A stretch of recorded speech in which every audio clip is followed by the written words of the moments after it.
نواز شریف کی شہابی گھڑی سے گراف کی مکہ ایڈیشن تک کی وہ گھڑیاں جنہوں نے عالمی رہنماؤں کو مشکل میں ڈالا۔ عمران خان کو سعودی ولی عہد محمد بن سلمان سے تحفے میں ملنے والی گراف کی مکہ ایڈیشن گھڑی کی فروخت اور اس کے بعد کیے جانے والے دعووں کے بعد پاکستان کی سیاست میں نئی ہلچل پیدا ہوئی۔ مگر ایسا پہلی مرتبہ نہیں ہوا کہ لگژری گھڑیوں اور اس سے منسلک تنازع نے کسی معروف سیاسی شخصیت کو توجہ کا مرکز بنایا ہو۔ جب بات کسی سرکاری، مذہبی یا حکومتی عہدیدار کی ہو تو عوام اکثر یہ سوال پوچھتی نظر آتی ہے کہ کوئی اپنی آمدن کے مقابلے میں کئی گنا زیادہ مہنگی گھڑی کیسے خرید سکتا ہے، اور یوں ان پر بدعنوانی کے الزامات لگنے شروع ہو جاتے ہیں۔ ہم نے ایسے ہی چند واقعات کی ایک فہرست تیار کی ہے جن میں دیکھا گیا کہ کیسے ایک مہنگی گھڑی نے سیاسی رہنماؤں کو مشکل میں ڈالا اور بعض اوقات تو انہیں اس کے نتائج بھی بھگتنا پڑے۔ پہلے نمبر پر عمران خان کی گراف کی مکہ ایڈیشن جو سعودی ولی عہد نے تحفے میں دی۔ پاکستان کے سابق وزیر اعظم عمران خان کی وہ گھڑی ایک بار پھر خبروں میں ہے جو انہیں سعودی ولی عہد محمد بن سلمان نے تحفے میں دی تھی اور اسے سرکاری تحائف کے مقام توشہ خانہ میں رکھا گیا تھا۔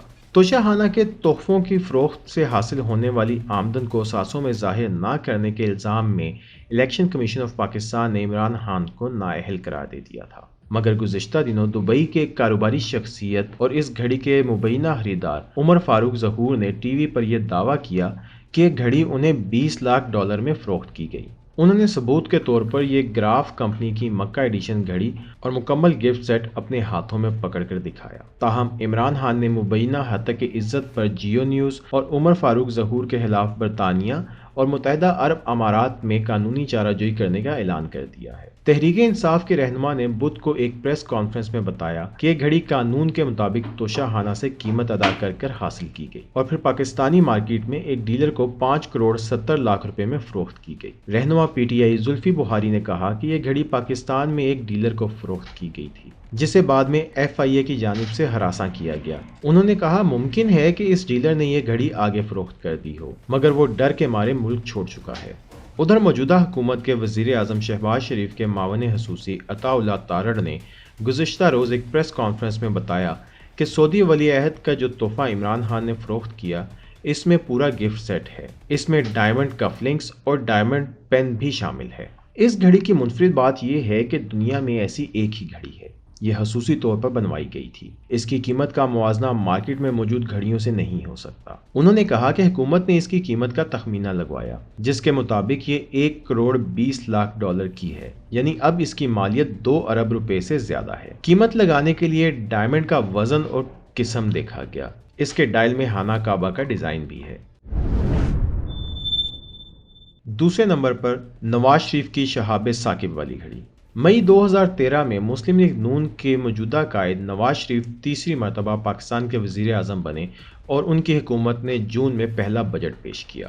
مگر اس ماہ قومی اسمبلی میں اس وقت کے حزب اختلاف کی رکن شازیہ مری جو اس وقت اتحادی حکومت کی وزیر ہیں نے بجٹ کو عوام دشمن کہتے ہوئے دعویٰ کیا کہ اس سیاسی جماعت سے ایسے ہی بجٹ کی توقع کی جا سکتی ہے جس کے رہنما $40 لاکھ کی گھڑی پہنتے ہیں۔ بظاہر ان کا اشارہ نواز شریف کی طرف تھا۔ ان کے اس دعوے نے اسپیکر ایاز صادق سمیت اسمبلی میں سب ہی کو حیران کیا، جس پر شازیہ مری نے بتایا کہ انہوں نے تحقیق کی ہے اور اس گھڑی کی یہی قیمت بنتی ہے۔ ٹویٹر اور دیگر مقامی ذرائع ابلاغ پر یہ کہا جانے لگا کہ یہاں فرانسیسی کمپنی لوئس مونیا کی میٹورس کلیکشن کی گھڑی کی بات ہو رہی ہے۔ اس گھڑی کے بارے میں خیال کیا جاتا ہے کہ یہ ان چند اشیاء میں سے ہے جن میں شہاب ثاقب کے ٹکڑے استعمال کیے گئے۔ تاہم بعد میں ریڈٹ جیسے فورمز پر کچھ لوگوں کا خیال تھا کہ یہ میٹورس نہیں بلکہ ہیری ونسٹن نامی کمپنی کی گھڑی ہے جس کی قیمت $30,000 سے زیادہ نہیں۔ نائجیریا کی خاتون اول عائشہ بخاری۔ سال 2015 نائجیریا کے صدر محمدو بخاری کی اہلیہ اور خاتون اول عائشہ بخاری نے خود کو اسی طرح کے معاملات میں الجھتا ہوا پایا۔ ایک تقریب میں عائشہ بخاری نے فرانسیسی لگژری اشیاء کی کمپنی کارتیا کی 18 کیرات سفید سونے اور ہیرے کی گھڑی پہنی ہوئی تھی۔ ایک اندازے کے مطابق یہ $30,000 سے زیادہ قیمت کی گھڑی تھی۔ سیاسی مخالفین اور سوشل میڈیا صارفین نے اس تصویر پر تبصرے کیے کہ صدر تو خود کو عوامی نمائندہ کہتے ہیں تو انہوں نے اپنی بیوی کو اتنی مہنگی گھڑی کیسے دلوائی۔ مگر ان کے دفاع میں لوگوں نے یہ بات کی کہ عائشہ ایک کامیاب کاروباری خاتون ہیں جن کے اپنے نام پر کئی کاروبار ہیں، لہٰذا وہ خود کے لیے ایسی گھڑی خرید سکتی ہیں۔ نام نہاد دولت اسلامیہ کے رہنما ابو بکر البغدادی۔ نام نہاد دولت اسلامیہ کے رہنما البغدادی کو سال 2014 میں ایک مہنگی رولیکس گھڑی پہنے دیکھا گیا۔ عراق کے شہر موصل میں وہ ایک مسجد میں اچانک دورے پر آئے جب انہوں نے سیاہ لباس اور سر پر عمامہ پہنا ہوا تھا۔ بظاہر رولیکس یا اومیگا سی ماسٹر کمپنی کی گھڑی باندھی ہوئی تھی۔ سوشل میڈیا پر ایک صارف نے اپنے ٹویٹ میں لکھا کہ ایسا لگتا ہے کہ خلیفہ صحیح سمت میں جا رہے ہیں۔ دیگر صارفین نے کہا یہ منافقت ہے جو نام نہاد دولت اسلامیہ کے رہنما دوسروں کو سادگی کا درس دیتے ہیں اور خود پر آسائش اشیاء اپنے پاس رکھتے ہیں۔ ایک صارف نے تبصرہ کیا کہ خلیفہ بغدادی کی عجیب بات یہ ہے کہ ان کے پاس اتنی اچھی گھڑی ہے لیکن پھر بھی وہ اندازہ نہیں لگا پا رہے کہ وہ کس صدی میں رہ رہے ہیں۔ چین میں حکومتی عہدیدار یانگ دکائی۔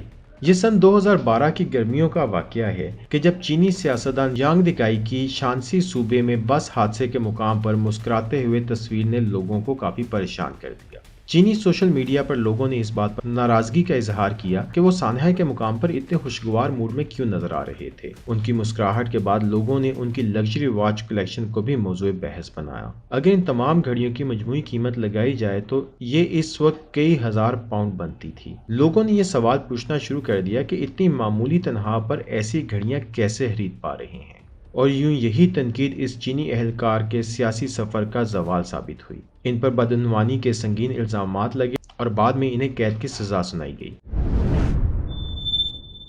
سن 2018 میں تھائی لینڈ کے نائب وزیر اعظم جنرل پراوت پر سوشل میڈیا پر تنقید کی گئی جب انہیں کابینہ کی ایک تصویر میں ہیرے کی انگوٹھی اور مہنگی گھڑی پہنے دیکھا گیا۔ یہ دونوں لگژری اشیاء ان کے اثاثوں کی فہرست میں موجود نہیں تھیں۔ تھائی صارفین نے اس کے بعد دیگر تصاویر میں ان 25 لگژری گھڑیوں کی نشاندہی کی جو سابق جنرل نے ماضی میں پہنی تھیں، مگر عہدہ سنبھالنے پر ان اثاثوں کو ظاہر نہیں کیا تھا۔ اس معاملے پر ملک کے نیشنل اینٹی کرپشن کمیشن نے تحقیقات کی اور فیصلہ سنایا کہ اس بات کے اتنے شواہد موجود نہیں کہ تھائی لینڈ کے نائب وزیر اعظم نے اثاثوں کی غلط فہرست جمع کرائی ہے یا جان بوجھ کر معلومات چھپائی ہیں۔ تاہم سیاسی مخالفین اور سوشل میڈیا پر بعض حلقوں نے کمیشن پر جانبدار ہونے کا الزام لگایا۔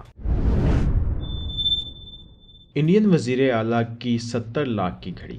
سال 2016 میں کرناٹک کے وزیر اعلیٰ سدرامایا سے ان کی سوئس کمپنی کی گھڑی ہابلٹ کے متعلق سوال کیے گئے جس کے بارے میں مخالفین کی رائے تھی کہ یہ 70 لاکھ روپے کی ہے۔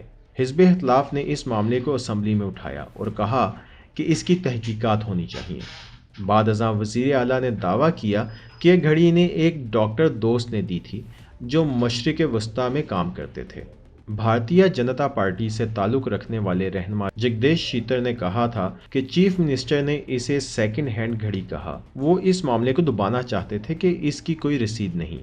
تاہم سدرامایا نے کہا تھا کہ وہ اسے اپنے اثاثوں میں ظاہر کریں گے۔ ان کا دعویٰ تھا کہ اس گھڑی کو استعمال کر کے ان کی ساکھ پر حملہ کیا گیا ہے۔ سدرامایا نے اسے سرکاری اثاثوں میں جمع کرا دیا تھا اور کہا تھا کہ اب وہ یہ گھڑی کبھی نہیں پہنیں گے۔